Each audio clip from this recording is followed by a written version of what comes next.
আসসালামু আলাইকুম। আমি আজকে চিড়ার ভীষণ মজার একটি ডেজার্ট তৈরি করব। আপনারা চাইলেও এটা ঘরে থাকা বা হাতের কাছে পাওয়া যায় এমন সব উপকরণ দিয়ে তৈরি করে নিতে পারবেন। এই ডেজার্টটা ছোট বড় সবাই পছন্দ করবে। চাইলে ইফতার আইটেমও রাখতে পারেন। এখন মূল রান্নায় চলে যাই। এখানে 1 লিটার দুধ নিয়েছি। 5টা থেতো করে এলাচ দিয়ে দিলাম ফ্লেভারের জন্য। আর আস্তটা দিলে তেমন ফ্লেভার আসে না। আর এখানে আমি দিয়ে দিতেছি সামান্য পরিমাণে জাফরান। জাফরানটা দিলে দুধের যে কালারটা অনেক সুন্দর হয়। দুধটাকে আমি অনবরত নাড়তে থাকবো। এখন দিয়ে দিলাম 1/2 কাপের মতো কনডেন্স মিল্ক। আপনারা চাইলে এইখানে চিনিও ব্যবহার করতে পারেন। 2 থেকে 3 টেবিল চা চামচ পরিমাণ। কনডেন্স মিল্ক দিলে দুধটা ঘনত্ব হয় আর দুধের টেস্টটা ভালো আসে। এই তো আমি এখানে জাল দিয়ে 1/2 লিটার পরিমাণ করে নিলাম। এখন আমি চামচের সাহায্যে ওই এলাচগুলো উঠিয়ে ফেলে দেব। খাবারের সময় এলাচ দানা মুখে লাগলে খাবার খেতে ভালো লাগে না, তাই আমি উঠিয়ে সবগুলা ফেলে দিলাম।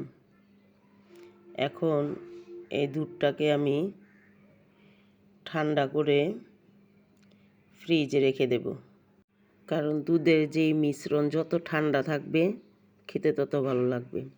আমি এইখানে 1 কাপ পরিমাণ চিড়া নিয়েছি। আপনারা চাইলে কম বেশি করে নিতে পারেন।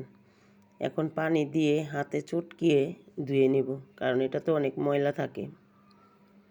ধোয়া শেষে আমি পানি দিয়ে 20 মিনিট ভিজিয়ে রেখে দেব। 20 মিনিট পর পানি ঝরিয়ে নেব। এখন আমি ডেজার্টটা রেডি করব। তার জন্য ফ্রিজ থেকে বের করে নিলাম দুধের মিশ্রণ। আর লাগবে মিষ্টি দই। এখন আমি একটা গ্লাসে চিড়া দিয়ে দিলাম। চিড়া দিয়ে এখন দিয়ে দেব দই। আপনারা চাইলে পেলাতেও নিতে পারেন। আমি গ্লাসে নিলাম। আর এখন দিয়ে দিলাম ফ্রেশ নারকেল কোরানো। তার উপরে দিয়ে দিলাম কলা। এগুলো তো আমাদের ঘরেই পাওয়া যায় বা থাকে। এখন দিয়ে দিতেছি দুধের মিশ্রণ। মিশ্রণ দেওয়া হয়ে গেলে আবার দিয়ে দেব এটার উপরে মিষ্টি দই।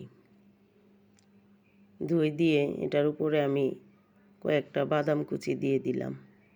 আপনারা চাইলে এইখানে কিশমিশও অ্যাড করতে পারেন।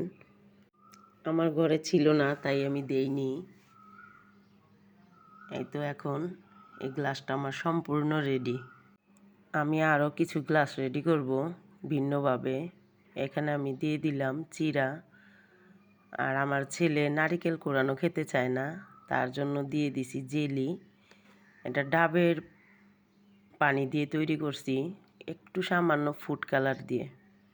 আমি একটা গ্লাস একভাবে রেডি করে নিলাম, কারণ অনেকে নারকেল খেতে চায়, জেলি খেতে চায় না। অনেকে জেলি খেতে চায়, নারকেল খেতে চায় না। আপনারা চাইলে আপনাদের পছন্দ মতো এটাকে আম দিয়েও খেতে পারেন, কারণ চিড়ার সাথে আম কলা এটা খুবই যায়। আর আপনারা আপনাদের মতো সাজিয়েও নিতে পারবেন। অনেকের ঘরে জাফরান কনডেন্স মিল্কটা থাকে না, তো এই 2টা জিনিস বাদেও আপনারা এটা রেডি করে খেতে পারবেন। ওই কথায় আছে না, যেমন গুড় তেমন মিষ্টি। আমি আরেকটা বাটিতে রেডি করে নিব। ঠিক সেমভাবেই করব। চিড়া, তারপরে দিয়ে দিলাম মিষ্টি দই। এখন দিয়ে দেব নারকেল কোরানো। চেষ্টা করবেন ফ্রেশ নারকেল কোরানোটা নেওয়ার জন্য। অনেক সময় অনেকে ফ্রিজে থাকে, ওটা দিয়ে করবেন না, তাহলে এটার টেস্ট ভালো আসবো না।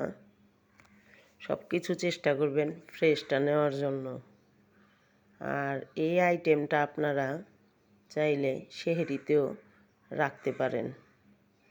একদম হেলদি একটা খাবার।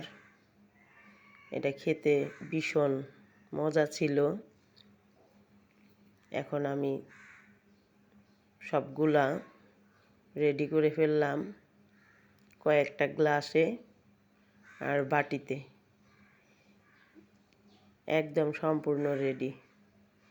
এটা দেখতে যেমন সুন্দর দেখা যাচ্ছে, খেতে অসম্ভব মজা ছিল। আপনারাও বাসায় এটা ট্রাই করবেন। এটা না খেলে এটার যে একটা টেস্ট এটা বুঝবেন না। রমজান দেখতে দেখতে শেষ হয়ে যাচ্ছে। চেষ্টা করবেন আপনারাও একবার ট্রাই করার জন্য। খুবই হেলদি আর ইয়াম্মি একটা ডেজার্ট। একদম সম্পূর্ণ রেডি। ভিডিওটি ভালো লাগলে একটা সাবস্ক্রাইব করে পাশে থাকবেন। ধন্যবাদ।